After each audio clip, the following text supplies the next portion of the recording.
Four for the fifth.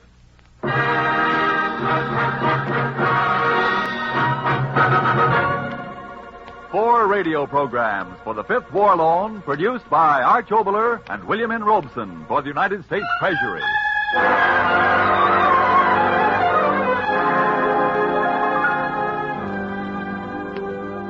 And starring on this broadcast, Mr. Paul Lucas and Mr. Eric von Stroheim.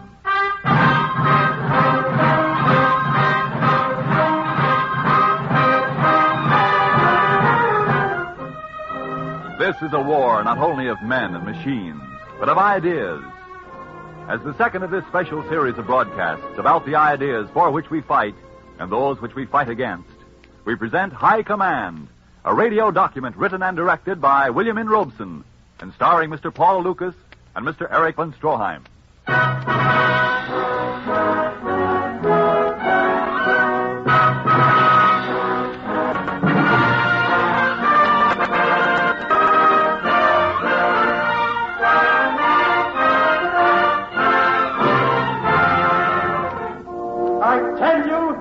Days are over when a lance corporal can assume the position of a Napoleon.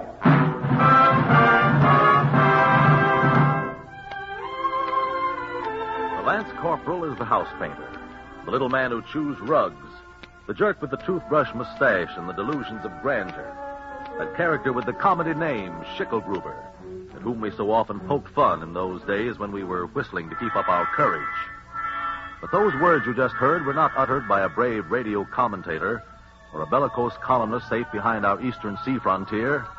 They were spoken to Hitler's face by the former commander-in-chief of the German army, Field Marshal Walter Heinrich Alfred Hermann von Brauchitsch. The days are over when a lance corporal can assume the position of a Napoleon.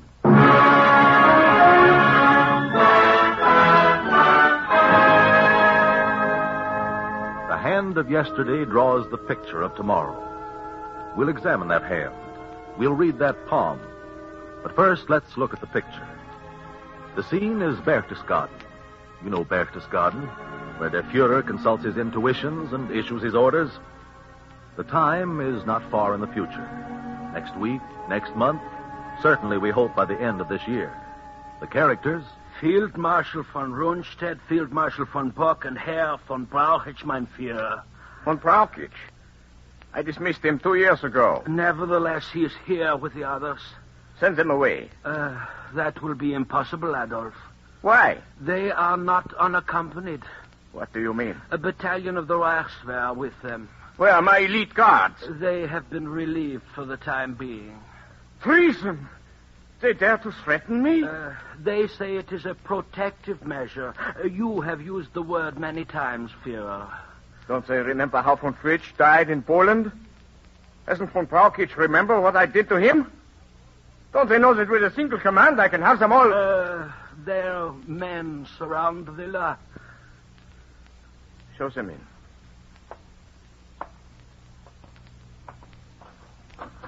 Gentlemen...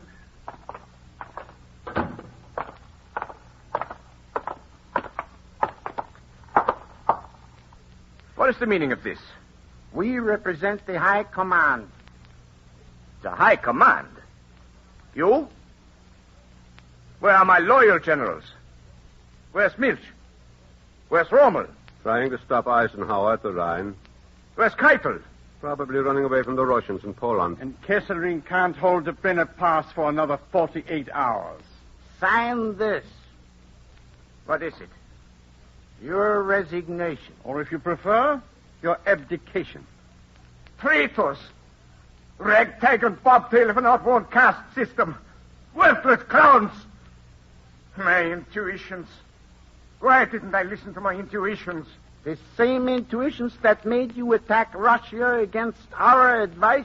And sent 500,000 men to their death at Stalingrad? Oh, ungrateful. Monstrous. When the German people hear of this... The German people will take orders from the man who carries the gun. History has never witnessed such perfidy. Hitler, your knowledge of history is as inadequate as your intuition in military matters. In 1918, General Ludendorff was compelled to make the same demand of the Kaiser and for the same reason. The United Nations will not make peace with you or the Nazi Party.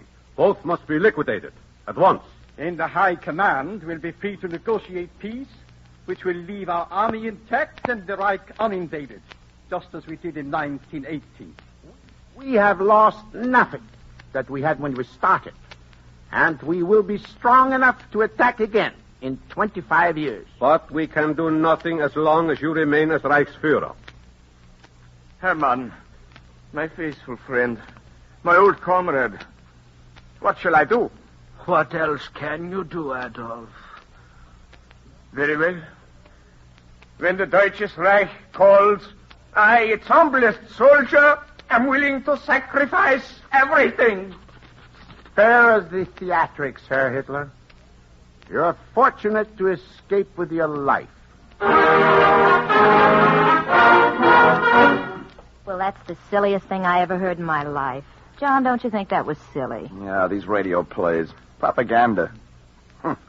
Another war in 25 years. Why, when we get through with the Germans this time, there won't be nothing left of them. Why, we're going to march right down the Unter den Linden and hang Hitler to the nearest lamppost, if any of them are still standing. Why, we're... Pardon me, please. Huh? Is this 1944 or 1918? Huh? I remember the same brave American words in 1918. Only it was the Kaiser you were going to hang. And I believe he was to be suspended from a sour apple tree. Who are you? I am a German. And you, I believe, are John Manstreet, American. And, pardon me, Mrs. Manstreet. Oh, yeah, how'd you know? We have a file on you and Mrs. Manstreet at the Ausland Institute in Stuttgart. The typical American and his wife interest us very much. Very much. Who are you? Just a German. You might say your opposite number. You could call me Herr Mannstrasse. Are you a Nazi? I am a good German. Well, does that mean you're a Nazi? Of course. Then I don't want to have anything to do with you.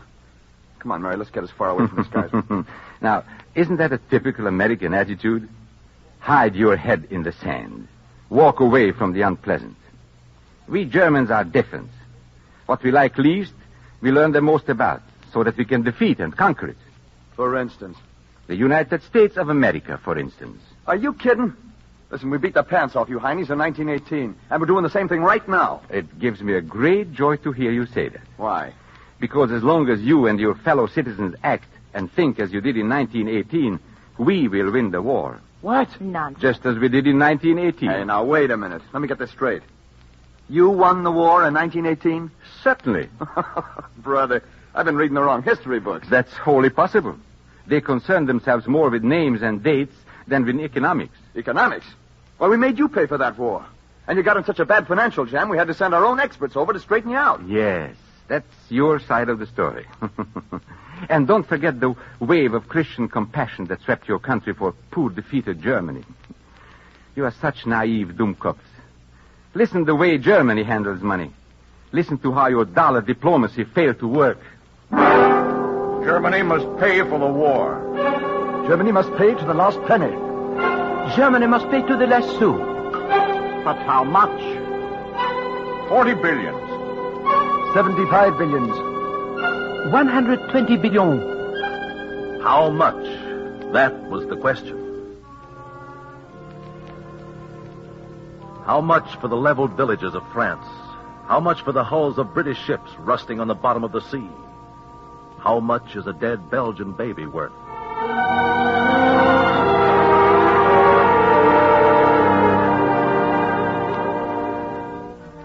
These men around the long green table are not sentimentalists. These are statesmen, lawgivers, practical men. This is the civilized world, victorious, sitting judgment on a beaten enemy. And you can't get blood out of a turnip, can you? We'll settle for $15 billion. It is too much. We can never pay. You gentlemen forget that we have fought a war on two fronts. We have bled white. The flower of our manhood is gone. Germany is beaten to the dust.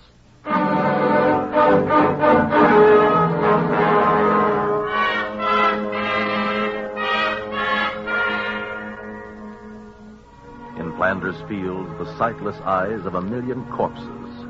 weep dry tears for poor Germany. And the poppies bow in a breeze that whispers, scrap of paper, scrap of paper.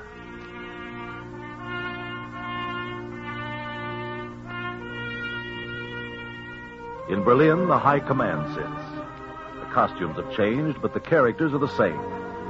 Dressed in drab business suits, the Junkers still rule Germany. You know the names of some of them. Ludendorff, von Hindenburg, von Mackensen, and the junior officers, the Fonds who today command the armies of the Reich. 15 billions. It is better than I had hoped for. The English are so civilized, and the Americans so sentimental. They will believe anything. If they're willing to let us off for 15 billions, why should we pay them at all? Precisely what I was thinking. We will need every mark we can lay hands on to rearm.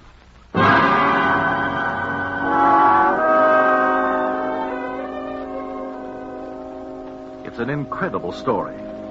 Incredible that the Germans would attempt such a swindle. Incredible that we let them get away with it. Here are the shameful and shabby facts. These are some of the items we permitted the Germans to charge off against their reparations bill. Here's a padded expense account for you. Item, the expenses of the Allied armies of occupation. Item, the cost of demobilizing the German army. Item, the value of the Grand Fleet, which the Germans themselves had scuttled at Scapa Flow. Although Germany is now saddled with an almost impossible reparation structure imposed by a revenge-seeking debt commission, there is no reason to believe that with help, German industry cannot stage a comeback. The plants still exist. The technical skills are there. We feel that German industry represents a real opportunity to the American investor. Excellent. Excellent. This is only one of many, Mynheer. The financial pages of the American newspapers are filled with such stories. They will respond. The American likes nothing better than 6% on the dollar. We responded, and so did the rest of the gullible, sentimental, civilized world. The details are too painful to enumerate. The disgraceful result was this. When a moratorium was declared in 1931, Germany had paid out only $4.5 billion. And had received in loans and investments $6.5 billion. Germany's profit from World War I, $2 billion.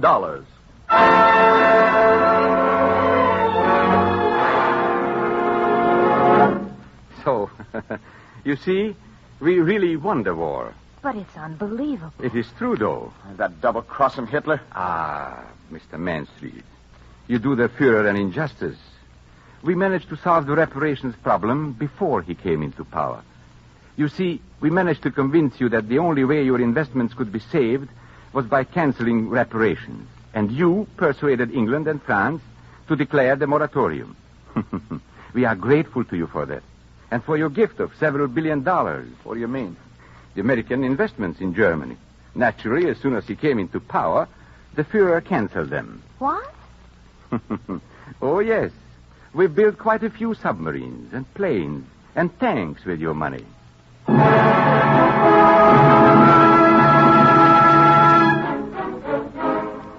Of course, Herr Hitler gets too much credit these days. If you can call it credit. He thought up this jibe about the master race, didn't he? Oh, my, no. Hitler is merely the contemporary expression of German supremacy. The plan existed long before Hitler.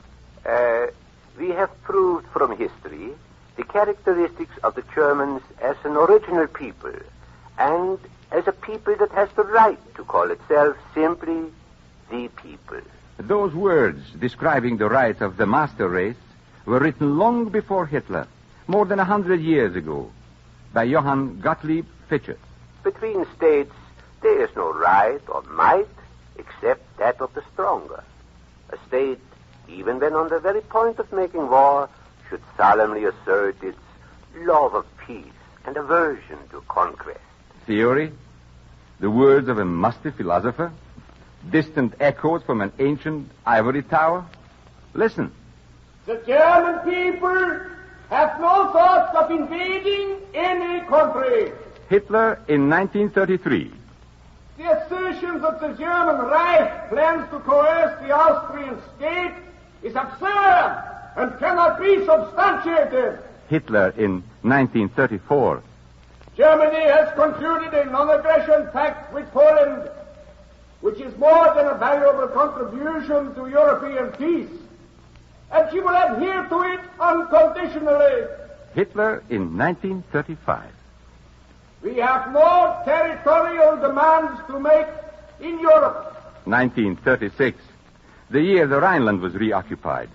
We have assured all of our immediate neighbors of the integrity of their territory as far as Germany is concerned. That is no hollow phrase. It is our secret will. 1938, the year of the Anschluss, the invasion of Austria.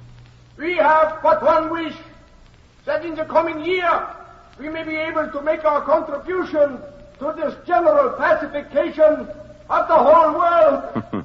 The Führer in 1939, the year we seized Czechoslovakia and invaded Poland. Even when on the very point of making war, assert love of peace, aversion to conquest.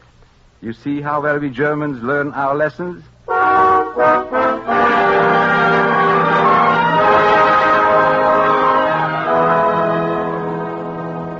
War is the only fit instrument for the achievement of a political policy. Who's shooting off his face now? General von Clausewitz. More than 100 years ago, he foresaw total war. Violence arms itself with the inventions of art and science. He foresaw blitzkrieg. An attack directed to the destruction of the enemy which has not the boldness to shoot like the point of an arrow direct at the heart of the enemy's power can never hit the mark. This we have proved in Poland, Norway, Holland, France, and Belgium. Yeah, how about Russia? A mistake of the Führer, not of the High Command. And England? An island of little importance. Clausewitz teaches us to strike at the heart of the enemy's power. We know now that means Detroit, Pittsburgh, Dallas, Baltimore. Huh? Oh, yes. You will become the slaves of the master race. If not in this war, then in the next. Oh, but we're fighting this war, so there won't be any more wars. Precisely the reason why you fought the last one. And while you piddle in such democratic and utopian dreams, while you mouth your puking for freedoms, we live by stern realities. Here is truth. Here are the words of Heinrich von Treitschke. War is just and moral, and the ideal of eternal peace is both unjust and immoral and impossible. God will see to it that war shall return again. Every sovereign state has the unquestionable right to declare war when it so desires, and therefore it is possible for every state to cancel its treaties. If that's your racket, I don't see why nations go on doing business with you. Why don't they get wise? Why? Well, my American friend, one of your countrymen explained it very simple.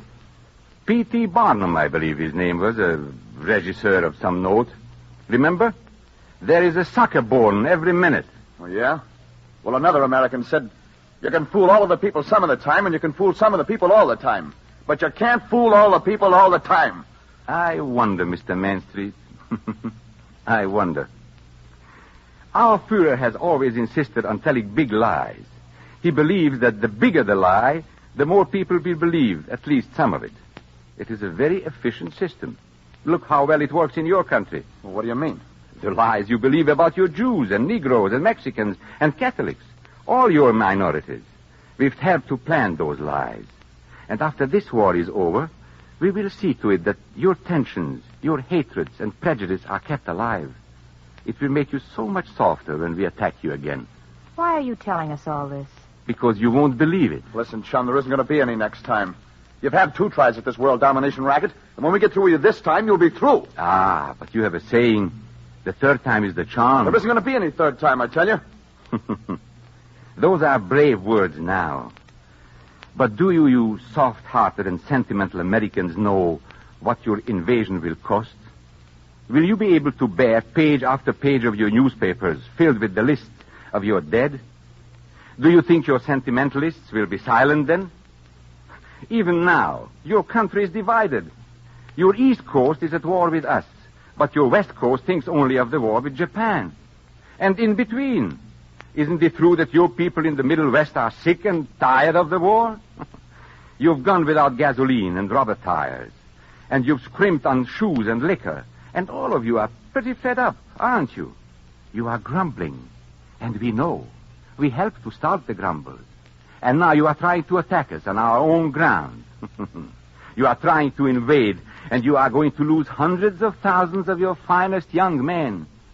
For what? You are going to ask yourselves. Peace now, your brown-tongued orators will bellow. No foreign entanglements.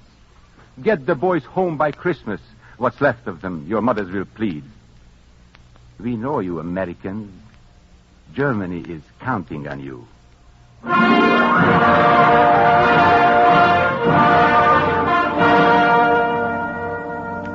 The scene is Berchtesgaden again. The time is in a not-too-distant future. And a few minutes after Herr Hitler has been permitted to flee to the sanctuary of one of those neutral countries which still refuses to distinguish between political refugees and global criminals. The characters, the High Command, the same old gang. Their grandfathers unified Germany and crowned Wilhelm I emperor in Versailles in 1871. Their fathers made the deal at Compiègne in 1918. And as their fathers did then, they have just fired their front man. The German High Command, which has ruled Germany for nearly a century, carries on. Well, gentlemen, now we can get down to business. What are your feelings about peace terms? The policy we followed in 1919 will do admirably now. Object to everything, cry poverty, and play upon world sympathy. We are in a much better position now than we were then. The machinery, the art treasures. Now we have the loot of all Europe. Of course, you realize they will push us back to our old borders. We will probably even lose Austria for the time being. That's all right. What good is France or Poland or Norway to anyone now? What are the latest figures on Poland, von Bach? Oh, I have lost count, General. We must certainly have annihilated at least 3 million Poles and Jews, and a great percentage of the young women have been sterilized. There's not much danger of Poland breeding a generation of fighting men in the next 25 years. How about France, von Rundstedt? Well, you know Hitler has had 1.5 million Frenchmen in prison camps and labor battalions since 1940. They're worthless as fathers now. And in France itself, we've managed to increase the death rate over the birth rate. The children that are still alive are quite worthless. Starvation is so much more effective than machine guns, especially with the young. We agreed before this war began that our great mistake in 1918 was to spare the civilians of enemy countries. We agreed that it would be necessary to destroy at least 1/3 of the inhabitants of occupied territories. I believe I can safely say that this has been done. There's no doubt about it. Good, good. Now, here within the Reich, I think it will be advisable to continue with the sex freedom introduced by Herr Hitler. We must breed a sufficient number of strong young men so that in 25 years we will be in a position to resume our campaign for world domination. We'll have to go carefully with that. We'll need the sanction of the church for the next few years. Don't worry. There are ways. Nudism and strength through joy were very successful before. You can always describe license as freedom and modernism. I don't think that it's too early to review the mistakes we made this time and to face the hard facts of our present position. The United States is now the greatest sea power in the world, yet even the British Navy alone kept us from invading England. We must build a great navy this time. You think they will let us? They forbade us to rearm before, but we found a way then. We will find a way now. But there is one mistake we must not make again. What is that, General? That was the fundamental error we made this time. We should have realized from the first that the United States would be the heart of Anglo-Saxon power. Then the United States must be defeated the next time. Certainly. The unpleasant truth is, gentlemen, no nation can hope for world domination unless it controls the vast resources of the United States. Agreed. Our strategy must be directed toward America. And doubly intensified. We must not make the same mistake.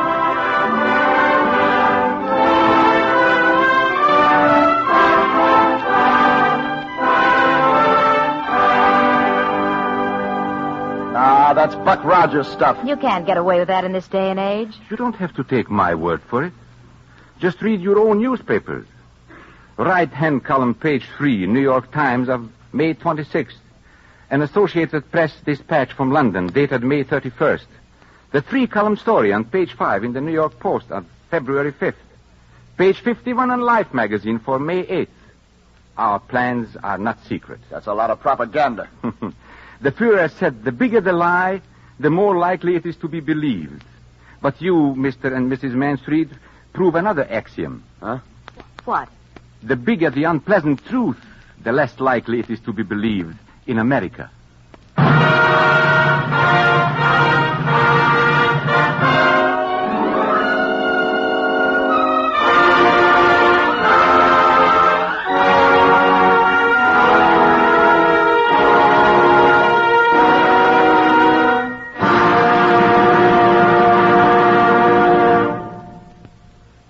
Ladies and gentlemen, you have just heard Mr. Paul Lucas and Mr. Eric von Stroheim in High Command, a radio document written and directed by William N. Robeson, with an original musical score composed and conducted by Wilbur Hatch.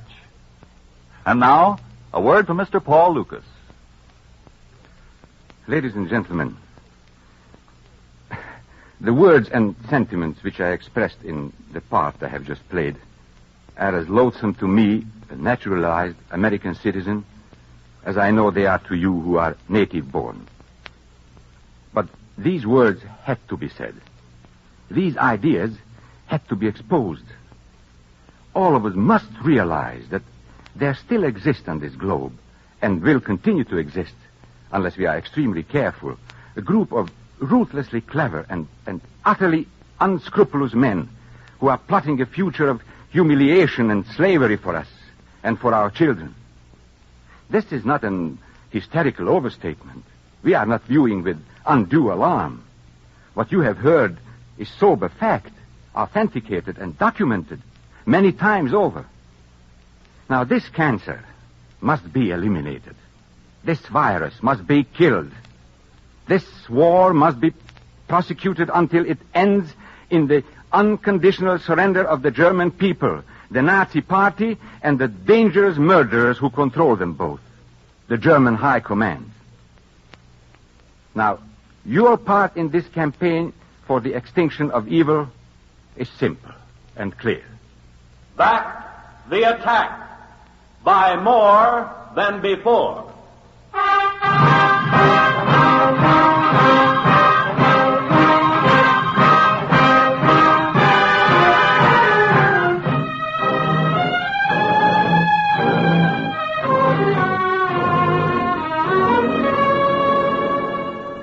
This has been the second of 4 radio programs for the 5th War Loan, produced by Arch Oboler and William N. Robeson for the United States Treasury.